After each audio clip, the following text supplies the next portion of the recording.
Os homens sem cabeça. Heródoto compôs suas histórias durante o século V a.C., transformando fundamentalmente a forma como o mundo antigo se percebia. Ele documentou meticulosamente civilizações, guerras e as fronteiras da Terra, conhecida com um nível de detalhe que o estabeleceu como a figura fundadora do estudo histórico. No entanto, a precisão estrita nem sempre foi sua principal preocupação. Espalhadas por sua obra monumental, estão descrições de pessoas tão anatomicamente impossíveis e estranhas que os historiadores passaram séculos debatendo se ele realmente acreditava em seus próprios escritos ou se simplesmente não conseguia ignorar os contos extraordinários que encontrava. Entre todos os povos peculiares que ele registrou, um grupo se destaca. Ele se referia a eles como os Aqueoi, os sem cabeça. De acordo com Heródoto, os Aqueoi habitavam as franjas externas da Líbia, nas margens mais distantes do mundo que os gregos podiam alcançar conceitualmente. Eles não eram retratados como monstros em um sentido tradicional, mas descritos como seres humanos vivos e funcionais, cujos rostos não estavam localizados em uma cabeça acima dos ombros. Em vez disso, suas feições estavam inseridas diretamente em seus peitos. Seus olhos ficavam posicionados na região peitoral e suas bocas se abriam onde deveria estar o externo. Heródoto não apresentou isso como mero boato. Ele o registrou como um fato geográfico, da mesma maneira que documentou os cursos dos rios ou as tradições dos reis persas. Mais tarde, o escritor romano Plínio, o Velho, herdou essa tradição e deu a essas pessoas um novo nome, chamando-as de blemes. O que torna esse detalhe particularmente perturbador é que os blemes não eram inteiramente mitológicos. Havia um grupo tribal real conhecido como blemes, documentado como vivendo ao sul do Egito, ao longo do corredor do Nilo. Eles eram uma população histórica reconhecida que construía estruturas e mantinha laços políticos com Roma. Eles existiam, mas nada em qualquer registro histórico verificado sugere que sua anatomia fosse algo diferente de completamente normal. Suas cabeças estavam exatamente onde se espera que as cabeças estejam. Isso levanta uma questão que nenhum estudioso antigo jamais respondeu satisfatoriamente. Por que um povo real com uma presença documentada em uma geografia conhecida se tornaria o receptáculo de uma história sobre feições faciais migrando para o peito? A distinção entre os blemes reais e os blemes mitológicos tornou-se uma fronteira que os cartógrafos medievais se recusaram a respeitar. Em mapas produzidos por toda a Europa durante a Idade Média, homens sem cabeça apareciam nas bordas da África com a mesma naturalidade que as cadeias de montanhas. À medida que o conhecimento europeu sobre a África crescia e os homens sem cabeça não apareciam, sua suposta pátria mudou-se para o leste. O mistério movia-se junto com os cartógrafos. Na época em que Sir Walter Raleigh navegou para a Guiana no final do século XVI, a tribo sem cabeça já havia cruzado um oceano inteiro. Raleigh registrou relatos locais de um povo chamado Euaipanoma, que vivia ao lado de um rio na América do Sul. Sua descrição era idêntica, rostos em seus peitos e sem cabeças. Raleigh não afirmou tê-los visto pessoalmente, mas insistiu que os relatos eram críveis. 2000 anos de testemunhos, abrangendo 3 continentes, e nenhuma evidência física jamais foi encontrada.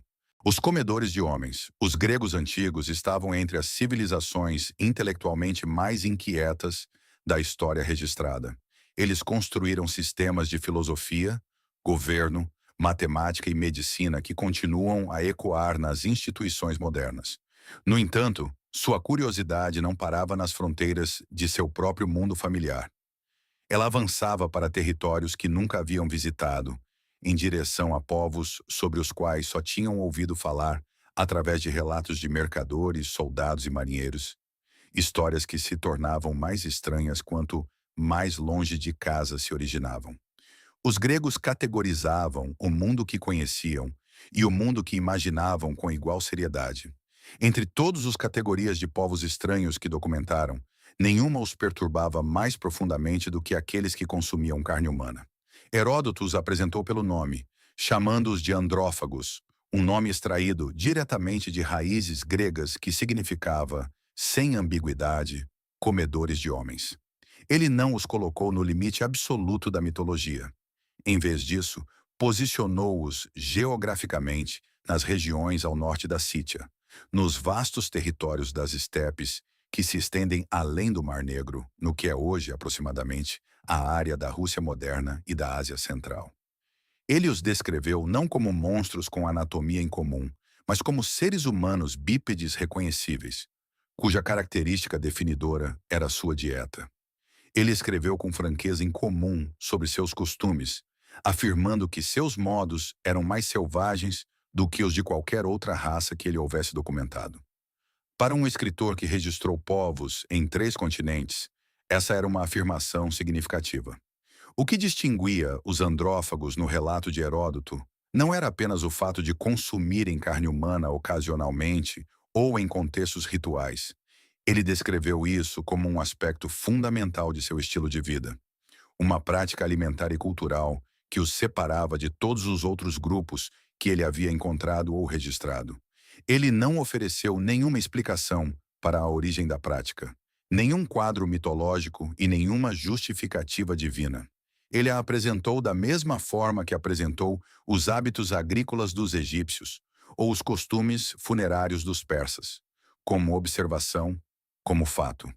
Plínio, o Velho, escrevendo vários séculos depois, inseriu os andrófagos dentro de uma taxonomia mais ampla de comedores extremos. Ele os listou ao lado dos agriófagos, que subsistiam principalmente da carne de panteras e leões, e dos panfagos, um grupo que ele descreveu como consumindo qualquer coisa sem restrição.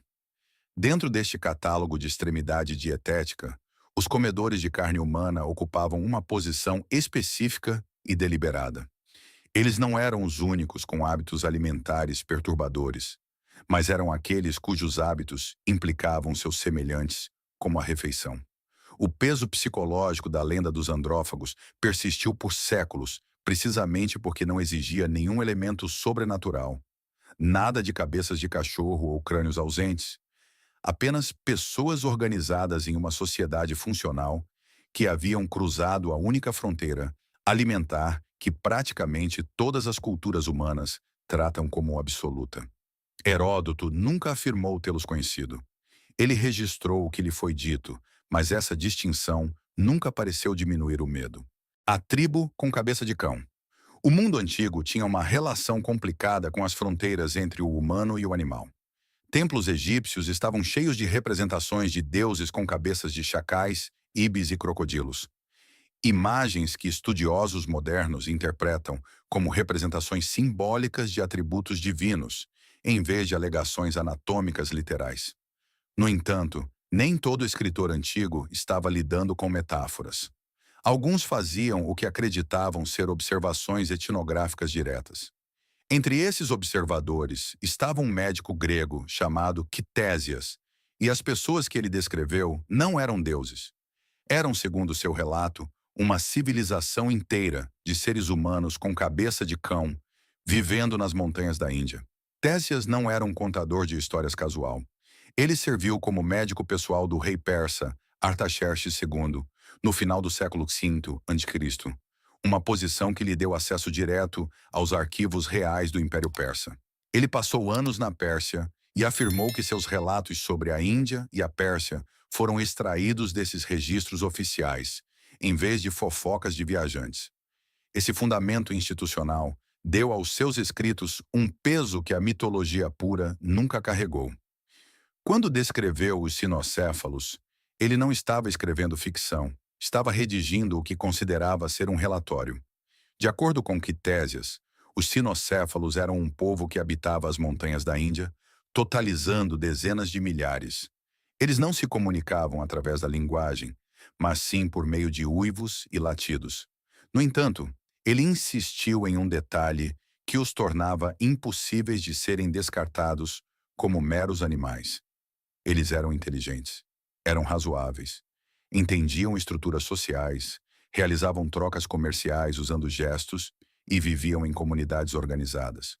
Usavam peles de animais, subsistiam de caça e possuíam um código moral.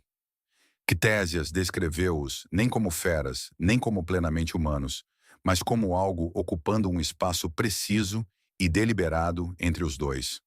Outros escritores antigos estenderam a geografia dos cinocéfalos mais para o oeste, realocando-os para a África, como se o povo com cabeça de cão fosse uma constante cultural que simplesmente precisava de um continente atribuído a eles. O que torna a lenda dos cinocéfalos particularmente difícil de encerrar é o que aconteceu com ela na tradição medieval cristã. São Cristóvão, um dos mártires mais amplamente venerados no cristianismo primitivo, aparece em certos ícones ortodoxos orientais e medievais europeus com a inconfundível cabeça de um cão. Estudiosos que estudam essa anomalia iconográfica rastrearam-na até o que parece ser um erro de tradução de consequências notáveis.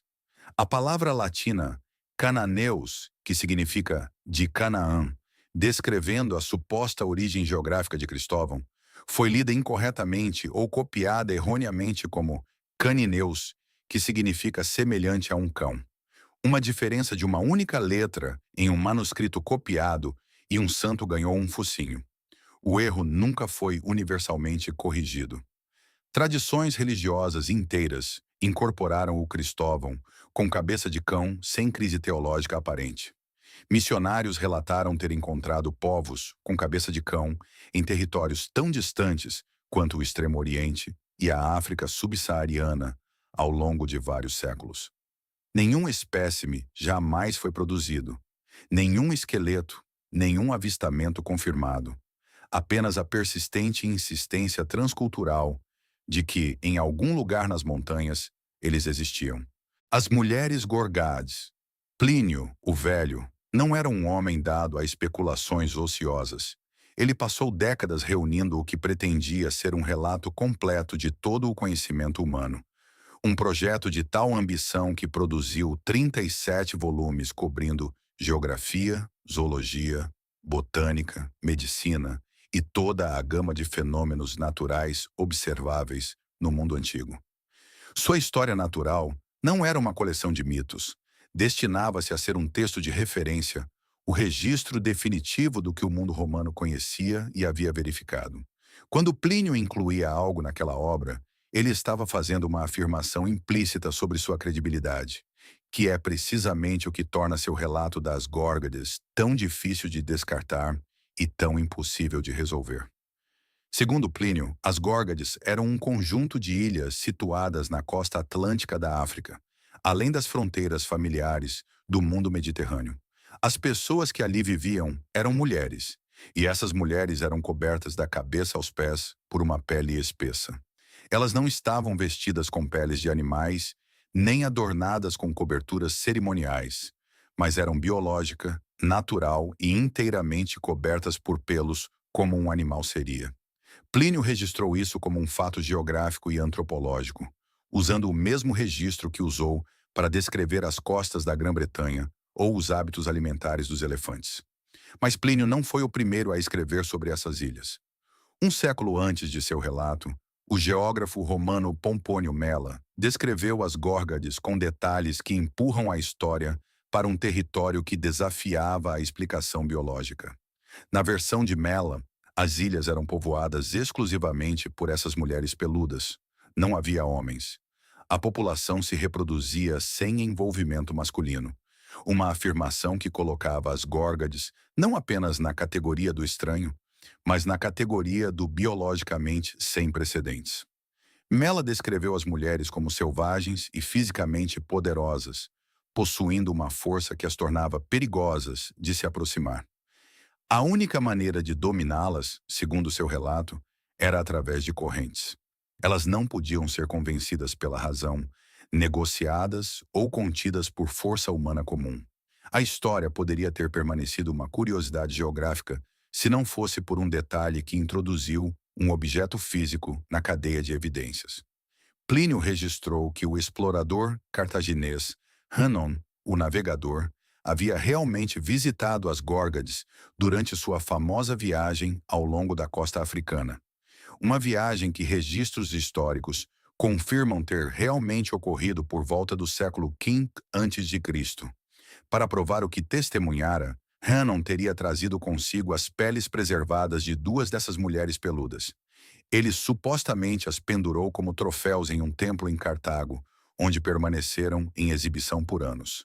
Esta era uma evidência física exibida publicamente em um local nomeado. Nenhum vestígio dessas peles sobreviveu e nenhum relato independente confirma sua existência no templo. Mas a questão que elas levantam nunca foi totalmente encerrada. Se Hannon trouxe peles genuínas de uma criatura encontrada na costa atlântica africana, a explicação mais plausível é que ele tenha encontrado uma espécie de macaco, possivelmente um gorila, numa época em que nenhum animal desse tipo havia entrado no registro taxonômico europeu. A própria palavra gorila pode carregar o eco desse encontro. O povo sem boca. Plínio, o Velho, desenvolveu o que só pode ser descrito como uma obsessão profissional pelos extremos do consumo humano. Ao longo dos 37 volumes de sua História Natural, ele retornou repetidamente à questão do que diferentes povos comiam, como comiam, e o que seus hábitos alimentares revelavam sobre seu lugar na ordem mais ampla do mundo natural. Ele documentou povos que comiam leões, povos que comiam qualquer coisa e povos que comiam carne humana. Cada relato desafiava o limite do que os leitores romanos consideravam possível.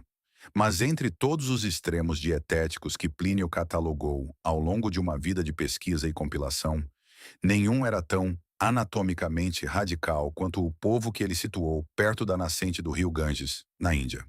Ele os chamou de Astomi. Eles não tinham bocas. A ausência de boca não era apresentada como uma deformidade ou uma anomalia médica. Era apresentada como uma característica da espécie. Uma feição biológica definidora de uma população inteira, vivendo em uma localização geográfica específica, que Plínio identificou com a mesma confiança que aplicava a territórios documentados. Os Astomi não apenas evitavam certos alimentos ou observavam restrições dietéticas de natureza cultural ou religiosa. Eles eram estruturalmente incapazes de comer. O mecanismo pelo qual todas as outras populações humanas conhecidas se sustentavam simplesmente não existia em sua anatomia. No entanto, eles viviam, prosperavam, viajavam e sobreviviam. Seu sustento vinha inteiramente através do cheiro. De acordo com Plínio, os Astomi absorviam os odores das flores e frutos e derivavam desses aromas tudo o que o corpo humano necessita para continuar funcionando. Eles não necessitavam de digestão, nem de ingestão, nem de contato físico entre o alimento e o corpo. Os compostos aromáticos liberados pelas flores e frutas maduras passavam pelo seu sistema respiratório e o sustentavam completamente. Isso não era descrito como uma prática espiritual ou uma disciplina meditativa. Era descrito como sua realidade biológica.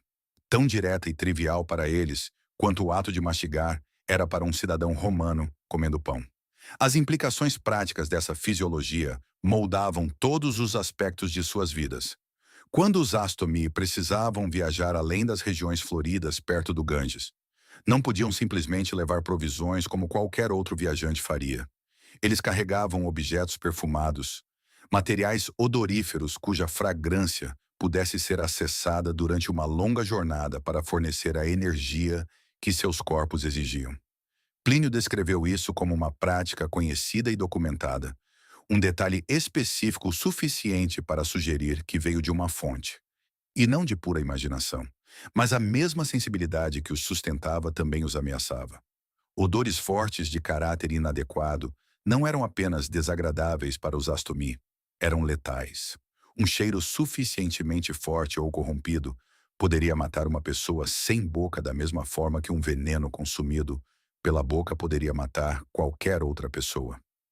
Toda a sua vulnerabilidade biológica existia no mesmo canal que sua única fonte de nutrição. Nenhuma anatomia sustenta sua existência, e nenhum registro arqueológico os situa perto do Ganges. Mas Plínio registrou isso como conhecimento. Os pequenos guerreiros. O mundo antigo não tratava as pessoas pequenas como uma curiosidade a ser notada e ignorada. Tratava-as como uma categoria, um tipo de ser humano recorrente e geograficamente distribuído, cuja existência era presumida com a mesma confiança que a existência de qualquer outra população. Desde a literatura grega mais antiga que sobreviveu até as obras enciclopédicas dos historiadores naturais romanos, tribos diminutas apareceram em múltiplos continentes e em múltiplos climas, com características comportamentais e físicas consistentes que diferentes escritores, trabalhando de forma independente ao longo de séculos, descreveram em termos notavelmente semelhantes. Este não era o relato de um único homem sobre um encontro estranho. Era uma convicção sustentada, transcultural e multigeracional de que seres humanos pequenos, muito menores do que qualquer pessoa de proporções normais, viviam nas bordas do mundo conhecido e estavam lá há muito tempo. Homero os introduziu na Ilíada, o texto fundamental da cultura literária grega, colocando os pigmeus em eterno conflito armado com Grols. Isso não era uma metáfora ou uma fábula inserida para dar cor. Aristóteles, a mente analítica mais rigorosa do mundo antigo, leu essa passagem e a aceitou como um fato zoológico e antropológico. Seu endosso carregava um peso enorme. Aristóteles acrescentou seus próprios detalhes, descrevendo os pigmeus como habitantes subterrâneos que cavalgavam cavalos escalados adequadamente à sua estatura. A combinação da autoridade literária de Homero e da credibilidade científica de Aristóteles criou uma base para a tradição dos pigmeus, sobre a qual escritores subsequentes construíram sem ceticismo aparente. Plínio, o Velho, distribuiu populações de pigmeus por toda a extensão do mundo conhecido. Ele os colocou na África e na Índia. Os pigmeus indianos, de acordo com suas medidas, não passavam de 27 polegadas de altura, aproximadamente a altura de um bebê grande pelos padrões modernos. Seu conflito com os Grols tinha uma explicação prática no relato de Plínio, que removia qualquer ambiguidade mitológica. Os pigmeus comiam ovos de Groll. Os Grolls, compreensivelmente, se opunham. A guerra resultante não era simbólica. Era um conflito de recursos entre duas populações competindo pelo mesmo território, com os pigmeus supostamente indo para a batalha montados em carneiros, pois nenhum cavalo de dimensões padrão poderia servi-los.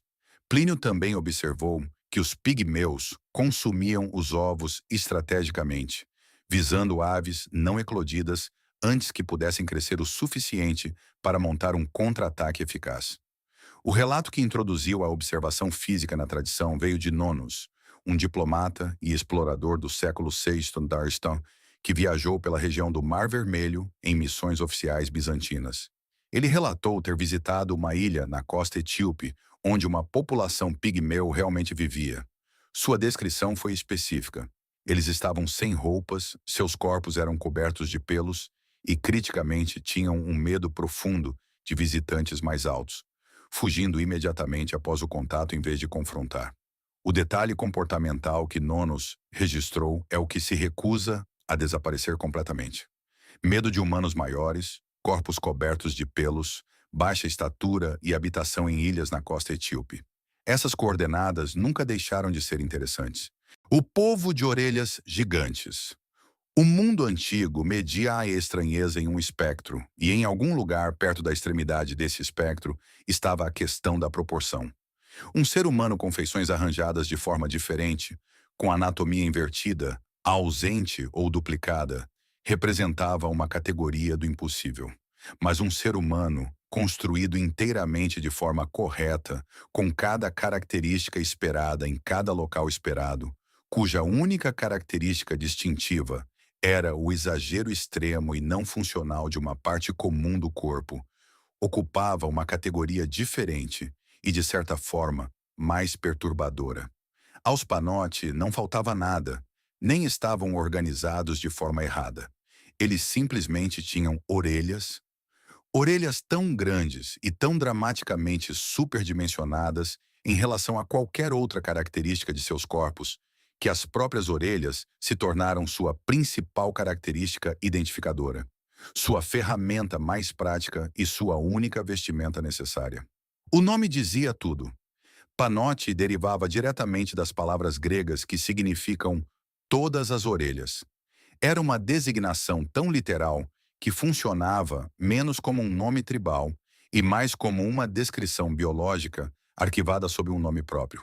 Plínio, o Velho, registrou-os com o mesmo tom factual que aplicava a qualquer outra população nas bordas do mundo conhecido. Suas orelhas não eram apenas grandes no sentido de que algumas orelhas humanas são proporcionalmente maiores do que a média. Eram grandes o suficiente para envolver todo o corpo. Em noites frias, os Panote não buscavam peles de animais ou tecidos tramados. Eles dobravam as próprias orelhas ao redor de si mesmos e dormiam dentro delas. As orelhas funcionavam como cobertores, como abrigo e como isolamento contra o frio de onde quer que vivessem. Pompônio Mela situou sua pátria em uma ilha no extremo norte da Europa. Uma geografia consistente com o tipo de frio que tornaria tal característica biológica não apenas estranha, mas genuinamente útil. Plínio não limitou sua documentação de orelhas grandes apenas aos Panote. Ele descreveu separadamente uma população na Índia cujas orelhas eram tão enormes que cobriam todo o corpo. Orelhas que funcionavam não como acessórios ocasionais para o clima frio, mas como coberturas permanentes para todo o corpo, à maneira de uma vestimenta que nunca poderia ser removida. O exagero escalara do apenas notável para o anatomicamente total. Mas foi através de Ctésias, o médico grego cujo acesso à corte persa conferiu aos seus relatos um peso que os viajantes comuns não podiam reivindicar, que a tradição das orelhas grandes adquiriu sua entrada mais específica e detalhada. Ctésias escreveu sobre uma tribo indiana chamada Pandai, cujas características se acumulavam de formas que os tornavam notáveis em vários aspectos simultaneamente. Eles eram cobertos inteiramente por uma pelagem branca que escurecia para o preto à medida que envelheciam. Um detalhe que invertia a experiência humana normal da cor do cabelo, mudando de escuro para claro ao longo da vida. Eles possuíam 8 dedos nas mãos e 8 dedos nos pés, em vez dos 10 padrão. Mas suas orelhas eram a característica que os conectava mais diretamente à tradição mais ampla. As orelhas dos Pandai pendiam até o cotovelo, longas o suficiente para balançar com o movimento, e longas o suficiente para funcionar como apêndices por direito próprio. 3 escritores, múltiplos continentes atribuídos, e as orelhas continuavam crescendo a cada reconto. Nenhum esqueleto com estruturas auditivas superdimensionadas jamais foi recuperado do norte da Europa ou do subcontinente indiano. As orelhas, ao que parece, existiam apenas no papel. Os de pés invertidos. Alexandre, o Grande, não conquistou o Império Persa e avançou para a Índia apenas como um exercício militar. Ele avançou com a infraestrutura deliberada de um projeto intelectual. Integrados ao seu exército de dezenas de milhares, estavam estudiosos, geógrafos, botânicos e filósofos cuja tarefa específica era a documentação.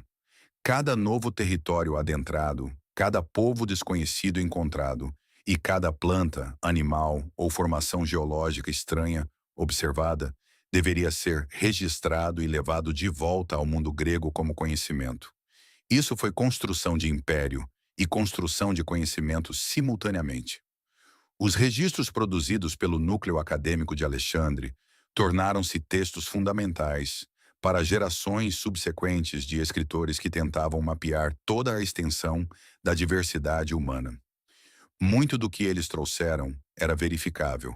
Algo era extraordinário, e parte descrevia coisas que nunca foram explicadas. Entre os homens de Alexandre estava um agrimensor e explorador chamado Baiton, cuja tarefa específica era a investigação das passagens de montanha que levavam mais profundamente para a Índia. Baiton não era um mitólogo ou um poeta. Era um homem prático encarregado de uma tarefa prática: mapear o terreno e catalogar o que vivia nele.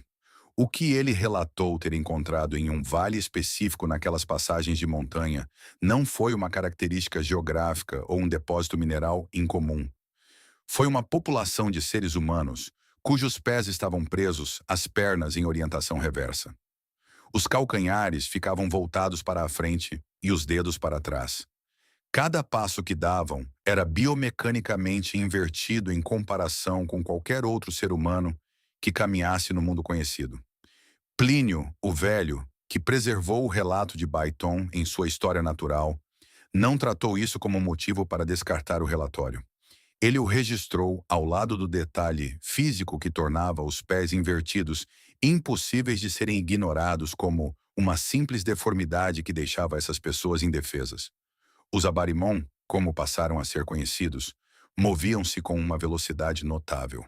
Sua anatomia invertida não os prejudicava. Poderia, segundo alguns relatos, ter aumentado sua mobilidade no terreno específico de seu vale. Uma população que havia evoluído ou se desenvolvido junto com uma paisagem particular, movendo-se através dela em velocidade, apesar de, ou por causa de, uma anatomia que teria sido catastroficamente incapacitante em qualquer outro lugar, era um detalhe específico e contraintuitivo demais para ter sido inventado casualmente. O relato carregava uma camada adicional que transformava os Abarimon de uma curiosidade em algo que se aproximava de um problema filosófico. Baiton descobriu que era impossível trazer qualquer uma dessas pessoas de volta para apresentá-las a Alexandre. O motivo não era sua velocidade, sua resistência ou qualquer obstáculo político ou militar. Os Abarimon não conseguiam sobreviver fora de seu vale. O ar daquele local específico era o único ar que seus sistemas respiratórios conseguiam processar. Removidos dele, eles não conseguiam respirar. Eles estavam biologicamente ligados a uma única geografia de uma forma que nenhuma outra população humana conhecida jamais havia sido documentada. Alexandre nunca os viu, ninguém fora daquele vale jamais os confirmou, e a localização do vale nunca foi registrada definitivamente. Os ladrões de um olho só. Heródoto nunca se contentou em apenas descrever o que os seres humanos estavam fazendo. Ele era igualmente fascinado pelos sistemas do mundo natural, pelas criaturas estranhas que habitavam as regiões remotas da Terra e, particularmente, pela forma como a riqueza se movia através desses sistemas. O ouro ocupava uma posição específica e recorrente em sua cosmologia do estranho. Ele escreveu sobre formigas do tamanho de cães na Índia, que escavavam ouro da terra como subproduto de suas escavações. Criaturas cuja atividade de mineração produzia tesouros com a mesma naturalidade com que as formigas comuns produzem formigueiros. As formigas mineradoras de ouro não foram sua única entrada nesta categoria. Na borda norte do mundo conhecido, nos vastos territórios além da Sítia que a geografia grega podia indicar, mas nunca mapear completamente, um tipo diferente de criatura guardava uma acumulação diferente de riqueza. Eram grifos, metade águia, metade leão. E eles estavam sentados sobre o ouro. Heródoto foi franco sobre os limites de seu conhecimento em relação ao ouro do norte.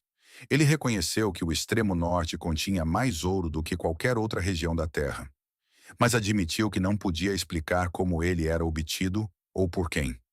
O que ele sabia, ou o que registrou como conhecido, era que os grifos o coletavam e guardavam. A tradição dos grifos não era exclusiva de Heródoto. Ela apareceu em várias culturas antigas com consistência suficiente para sugerir que estava bebendo de uma fonte compartilhada, em vez de ser uma invenção independente. Alguns estudiosos modernos propuseram que a lenda do grifo pode ter se originado com povos nômades da Ásia Central encontrando os crânios fossilizados de dinossauros protoceratops, cujos crânios com bico e esqueletos de 4 membros guardam uma semelhança sugestiva com a forma clássica do grifo. Se essa hipótese se sustentar, os guardiões do ouro do norte podem ter sido ossos antigos lidos incorretamente por olhos vivos. Mas os grifos não eram o centro da história. O centro da história era quem estava tentando tirar o ouro deles. Heródoto identificou-os como os arimaspos. Eles eram humanos, ou humanos o suficiente para serem classificados ao lado de outros povos tribais em seu relato. Viviam no extremo norte, em proximidade geográfica com os citas, os povos nômades da estepe eurasiana, que Heródoto documentou extensivamente e com considerável precisão. A relação entre os arimaspos e os citas era próxima o suficiente para que os pintores de vasos da Grécia Antiga, ao retratarem batalhas entre os arimaspos e os grifos, vestissem consistentemente os arimaspos com roupas citas. Eles não eram estranhos vindos de um mundo alienígena. Eram vizinhos de um povo conhecido, distinguidos por uma única característica anatômica que os separava de todas as outras populações humanas que Heródoto descreveu. Eles tinham um único olho centrado no meio da testa. Um único olho funcional onde deveriam estar dois. Eles usavam esse olho para encontrar o ouro dos grifos e passavam sua existência em conflito por ele. Nenhum crânio com uma cavidade orbital centralizada jamais foi recuperado da estepe eurasiana. Os de um pé só. A desvantagem física na taxonomia de povos estranhos antigos raramente era apresentada apenas como tal. Os escritores que catalogaram as tribos nas bordas do mundo conhecido tinham uma tendência consistente de emparelhar a impossibilidade anatômica com uma habilidade compensatória, como se a natureza, ao tirar algo, sempre fornecesse algo extraordinário em troca. Os homens sem cabeça tinham suas feições arranjadas para o funcionamento, e os de pés invertidos moviam-se com velocidade surpreendente. Da mesma forma, os monópodes, pessoas que possuíam um único pé enorme onde deveriam estar dois comuns, não eram impedidos por sua anatomia singular. Eles eram, segundo todos os relatos antigos que preservaram sua história, notavelmente rápidos, surpreendentemente ágeis e possuidores de uma relação com o próprio corpo que transformava o que deveria ter sido uma limitação biológica catastrófica em algo que funcionava sob as condições certas como uma vantagem distinta. Plínio, o Velho, preservou sua história e a atribuiu explicitamente a Ctésias, o médico grego cujo acesso aos arquivos reais persas conferiu aos seus relatos um peso institucional que a mitologia pura nunca carregou. Na versão de Plínio, os monópodes também eram chamados de Hesiápodes, um nome derivado das palavras gregas para sombra e pé. O nome não era decorativo. Descrevia o detalhe mais vívido e frequentemente repetido em todos os relatos sobre essas pessoas. Quando o calor da terra que habitavam tornava-se insuportável, e a terra era descrita como intensamente quente e implacavelmente ensolarada, os monópodes deitavam-se de costas, levantavam seu único pé enorme diretamente acima de seus corpos e descansavam na sombra que ele projetava. Seu pé era grande o suficiente para funcionar como um guarda-sol. Sua única desvantagem aparente tornava-se, nas horas mais quentes do dia, sua posse mais prática. A imagem foi marcante o suficiente para viajar. O monópode, deitado de costas sob seu próprio pé, erguido, tornou-se um dos motivos visuais mais reproduzidos nos mapa mundi medievais. Os elaborados mapas mundiais que os cartógrafos cristãos produziam para documentar toda a extensão geográfica e humana da criação. Nas bordas desses mapas, onde o mundo conhecido dava lugar à especulação, o monópode aparecia confiavelmente ao lado de homens sem cabeça e povos com cabeça de cão como um marcador padrão do território, além da compreensão.